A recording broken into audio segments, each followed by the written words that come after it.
बच्चों, आज हम पढ़ेंगे रस। ठीक है। रस किसे कहते हैं? सामान्यतः देखा जाए तो रस जो है किसी फल का रस भी हो सकता है, मिठाई का रस भी हो सकता है। रस का नाम सुनते ही मुंह पे पानी आ जाता है ना। लेकिन साहित्यिक तौर पर देखा जाए तो रस का अर्थ है आनंद, खुशी। ठीक है, जिसे पढ़ने देखने के पश्चात उसकी अनुभूति होती है। काव्यात्मक तौर पर भी देखा जाए तो रस का अर्थ आनंद होता है।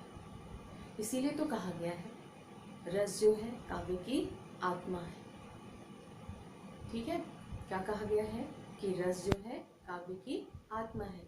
जहाँ रस काव्य की आत्मा है वहाँ शब्द और अर्थ जो है काव्य का शरीर है। ठीक, अब हम इसकी परिभाषा देखते हैं किसकी? रस की।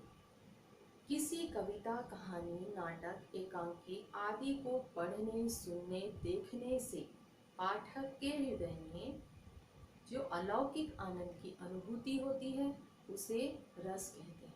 ठीक है, किसी कविता, कहानी, नाटक, एकांकी आदि को पढ़ने, सुनने, देखने से पाठक के हृदय में जो अलौकिक आनंद की अनुभूति होती है उसे रस कहते हैं। ठीक, तो बच्चों ये थी रस की परिभाषा। ठीक, अब हम देखें रस के अंग। रस के अंग 4 होते हैं: स्थायी भाव, विभाव, अनुभाव, संचारी भाव। स्थायी भाव, विभाव, अनुभाव, संचारी भाव। सबसे पहले हम स्थायी भाव के बारे में देखते हैं। स्थायी भाव वे भाव जो सहृदय के हृदय में स्थायी रूप से विद्यमान होते हैं। ठीक है, जिसे छिपाया नहीं जा सकता, जिसमें परिवर्तन नहीं हो सकता, जिसमें परिवर्तन नहीं होता, उसे स्थायी भाव कहते हैं। ठीक है, अब मैंने सहृदय के हृदय में बोला तो सहृदय के हृदय में पाठक भी हो सकते हैं, दर्शक भी हो सकते हैं। ठीक है, तो स्थायी भाव जो है स्थायी रूप से विद्यमान होते हैं उसे स्थायी भाव कहते हैं। स्थायी भाव की संख्या 11 है, क्योंकि जितने रस होंगे उसके उतने स्थायी भाव होंगे। जैसे 11 रस है तो 11 स्थायी भाव। ठीक, इसकी स्थायी भाव की संख्या कितनी है? 11 है। अब हम देखते हैं विभाव। विभाव किसे कहते हैं? स्थायी भाव के मूल कारण को, स्थायी भाव के मूल कारण को विभाव कहते हैं, जिसके कारण स्थायी भाव जागृत होते हैं। जो मूल कारण है उस कारण को ही विभाव कहा जाता है। विभाव के 2 प्रकार हैं: आलंबन, उद्दीपन। आलंबन उसे कहते हैं जिस पर भाव अवलंबित होते हैं। जैसे कोई आप मान लीजिए कहीं बैठे हुए हैं और अचानक आपके सामने शेर आ गया, या मान लीजिए शेर अगर नहीं आया तो सांप तो जरूर आया होगा। तो उस सांप को देखकर आपको डर तो लगेगा, उसको देखकर जो भाव उत्पन्न होंगे उसे आलंबन कहेंगे। ठीक है, अब उद्दीपन। पहले आलंबन और उद्दीपन को बताती हूँ। ठीक है, उद्दीपन उस सांप को देखकर आपके जो भाव हैं अंदर, डर गए हैं आप, लेकिन उस डर को और बढ़ा रहा है। ठीक है, वो डर जो है कम नहीं हो रहा है, बढ़ता जा रहा है। तो जो भाव तीव्र हो रहे हैं, चाहे वो डर का भाव हो, खुशी तो होगी नहीं, डर का भाव जो है आपका बढ़ता जा रहा है धीरे धीरे, तो जो भाव उद्दीप्त हो रहे हैं, तीव्र हो रहे हैं, उसे उद्दीपन कहते हैं। मैं इनके प्रकार बता रही हूँ। आलंबन के 2 प्रकार हैं। ठीक है, आश्रय और विषय।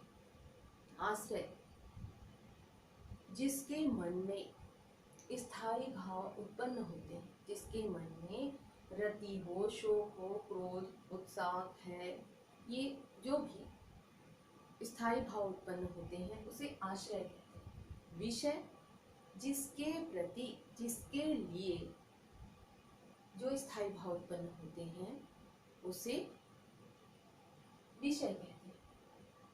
जिसके मन में, आश्रय किसे कहेंगे, जिसके मन में प्रतीक, शोक, उत्साह आदि स्थायी भाव उत्पन्न होते हैं उसे आश्रय कहेंगे। विषय जिसके लिए या जिसके प्रति वे भाव उत्पन्न होते हैं उसे विषय कहेंगे। अब उद्दीपन के भी दो प्रकार होते हैं। उद्दीपन बाहरी वातावरण और बाहरी चेष्टाएं। बाहरी वातावरण, आप यदि मान लीजिए मैंने आपको बोला कि आप बैठे हुए हैं, आपके सामने अचानक सांप आ गया, तब आप क्या करेंगे? और वो भी बड़ा भयानक सा, ठीक है, बहुत बड़ा, जिसकी आपने कल्पना भी नहीं की थी, और आपके आसपास कोई भी नहीं है। तो एक तो वो जो बाहरी वातावरण बोला गया है कि आपके आसपास कोई नहीं है, यदि कोई और होगा तो आप उतना नहीं डरेंगे, लेकिन आपके आसपास कोई भी नहीं है, सुनसान है, और अचानक आपके सामने बहुत बड़ा सांप आ गया, तो स्वाभाविक सी बात है आप डरेंगे, डर का भाव उत्पन्न होगा। अब बाहरी चेष्टाएं, उस सांप को देखकर वहां खड़े तो नहीं रहेंगे कि आओ भाई हम खेलें, ऐसा तो नहीं बोलोगे। आप उससे बचने के लिए, आप डर तो गए हैं, लेकिन वो डर के कारण आपके शारीरिक क्रियाएं जो होगी ना, जो बाहरी चेष्टा होगी, चाहे आप जोर से चिल्ला सकते हैं या कांपेंगे या फिर वहां से तेजी से भागेंगे, ठीक है। तो जो बाहरी चेष्टाएं हैं वो है उद्दीपन, ठीक है। उद्दीपन दो प्रकार के, एक वातावरण पर निर्भर करता है और दूसरा बाहरी चेष्टाएं, ठीक। तो ये आलंबन और उद्दीपन है। आलंबन जो भाव उत्पन्न होते हैं और जो उद्दीपन जिस भाव को वे तीव्र कर देते हैं, ठीक है, उसे उद्दीपन कहते हैं। अनुभाव, आश्रय की बाहरी चेष्टाओं को भी अनुभाव कहते हैं, ठीक है। जो आश्रय है, जिसके मन में स्थायी भाव उत्पन्न हुए, उसकी बाहरी चेष्टाएं, उसे मान लीजिए कोई ऐसा दृश्य जिसे देखकर आप डर गए हैं, तो उसके कारण आपकी शारीरिक जो क्रियाएं होंगी, जो बाहरी चेष्टा होगी, उसे अनुभाव कहते हैं। चाहे कोई अच्छा दृश्य भी हो सकता है जिसे देखकर, मान लीजिए आपके मित्र को आपने काफ़ी सालों बाद अचानक अपने सामने पाकर आप बहुत खुश हुए और खुशी के कारण उछल गए, ठीक है। तो ये भी उसके कारण आपके शारीरिक जो चेष्टाएं थी, क्रियाएं थी, वो अलग थी, ठीक है। तो आश्रय की जो बाहरी चेष्टाएं हैं उसे अनुभाव कहते हैं। संचारी भाव, अब हमने क्या पढ़ा? स्थायी भाव, विभाव, अनुभाव, संचारी भाव। अब संचारी भाव किसे कहते हैं? वे भाव जो पल में बनते हैं और पल में मिटते हैं, जो क्षणभंगुर होते हैं, उसे ही संचारी भाव कहते हैं। इसके इसी लक्षण, इसी वृत्ति के कारण ही इसे व्याभिचारी भाव भी कहा जाता है। संचारी भाव पानी के बुलबुले की तरह पल में बनता है, पल में मिट जाता है, ठीक। इसकी संख्या 33 होती है। संचारी भाव की संख्या कितनी होती है? 33 होती है। अब हम देखते हैं रस की निष्पत्ति। निष्पत्ति अर्थात उत्पत्ति, उत्पत्ति यानी कि निर्माण, ठीक है। रस का निर्माण कैसे होता है? आचार्य भरत मुनि के अनुसार स्थायी भाव का जब, फिर से बोल रही हूँ, आचार्य भरत मुनि के अनुसार स्थायी भाव का जब विभाव, अनुभाव, संचारी भाव से संयोग होता है तो रस की निष्पत्ति होती है, अर्थात रस की उत्पत्ति होती है। आचार्य भरत मुनि के अनुसार स्थायी भाव का जब विभाव, अनुभाव, संचारी भाव से संयोग होता है, जब वे मिलते हैं, तब रस की उत्पत्ति होती है, ठीक है। अब हम देखते हैं रस के प्रकार। रस के प्रकार में देखिए, रस के पहले 10 माना गया था, लेकिन एक और जुड़ गया, भक्ति रस। तो अब रस कितने प्रकार के हैं? 11 प्रकार के हैं, ठीक है। 11 प्रकार के रस, उसके 11 स्थायी भाव, ठीक। तो पहला देखते हैं श्रृंगार रस। श्रृंगार रस का स्थायी भाव रति या प्रेम। हास्य रस, हास्य रस का स्थायी भाव हंसी। करुण रस, इसका स्थायी भाव शोक। वीर रस उत्साह, वीर रस का स्थायी भाव जो है उत्साह है। रौद्र रस का स्थायी भाव क्रोध। विभत्स रस का स्थायी भाव घृणा या जुगुप्सा। अद्भुत रस का स्थायी भाव आश्चर्य। भयानक रस का स्थायी भाव भय। क्लांत रस का स्थायी भाव वैराग्य या निर्वेद। वात्सल्य रस का स्थायी भाव जो है ममत्व या संतान प्रेम। ठीक है। भक्ति रस का स्थायी भाव देवरति।